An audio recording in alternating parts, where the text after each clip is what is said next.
जय श्री कृष्ण।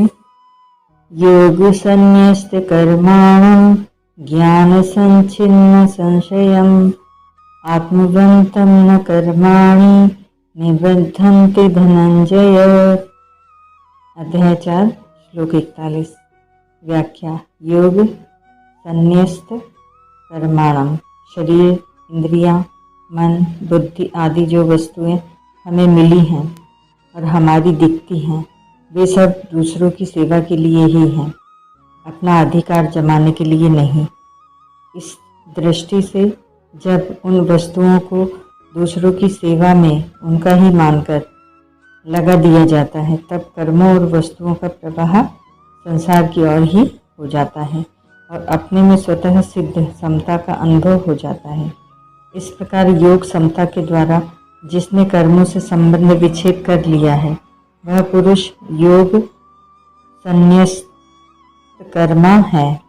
जब कर्मयोगी कर्म में अकर्म तथा अकर्म में कर्म देखता है, अर्थात कर्म करते हुए अथवा न करते हुए दोनों अवस्थाओं में नित्य निरंतर असंग रहता है, तब वही वास्तव में योग संन्यस्त कर्मा होता है। ज्ञान संचिन्न संशयम्, मनुष्य के भीतर प्रायः ये संशय रहते हैं कि कर्म करते हुए ही कर्मों से अपना संबंध विच्छेद कैसे होगा, अपने लिए कुछ न करें तो अपना कल्याण कैसे होगा आदि। परंतु जब वह कर्मों के तत्व को अच्छी तरह जान लेता है, कर्मों के तत्व का वर्णन इसी अध्याय के 16वें से 32वें श्लोक तक के प्रकरण में विशेषता से हुआ है। इसमें भी 18वां श्लोक मुख्य है। तब उसके समस्त संशय मिट जाते हैं। उसे इस बात का स्पष्ट ज्ञान हो जाता है कि कर्मों और उनके फलों का आदि और अंत होता है, पर स्वरूप सदा ज्यों का त्यों रहता है। इसलिए कर्म मात्र का संबंध पर संसार के साथ है, स्वस्वरूप के साथ बिल्कुल नहीं। इस दृष्टि से अपने लिए कर्म करने से कर्मों के साथ संबंध जुड़ जाता है और निष्काम भाव पूर्वक केवल दूसरों के लिए कर्म करने से कर्मों से संबंध विच्छेद हो जाता है। इससे सिद्ध होता है कि अपना कल्याण दूसरों के लिए कर्म करने से ही होता है, अपने लिए कर्म करने से नहीं।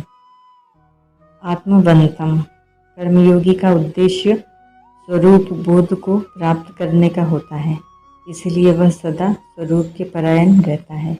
उसके संपूर्ण कर्म संसार के लिए ही होते हैं। सेवा तो स्वरूप से ही दूसरों के लिए होती है। खाना पीना, सोना बैठना आदि जीवन निर्वाह की संपूर्ण क्रियाएं भी दूसरों के लिए ही होती हैं, क्योंकि क्रिया मात्र का संबंध संसार के साथ है, स्वरूप के साथ नहीं। न कर्माणि निबंधन्ति, अपने लिए कोई भी कर्म न करने से कर्मयोगी का संपूर्ण कर्मों से संबंध विच्छेद हो जाता है, अर्थात वह सदा के लिए संसार बंधन से सर्वथा मुक्त हो जाता है। गीता 4 अध्याय का 23वां श्लोक। कर्म स्वरूप से बंधन कारक है ही नहीं। कर्मों में फलेच्छा, ममता, आसक्ति और कर्तृत्वाभिमान ही बांधने वाला है। ओम तत्सत।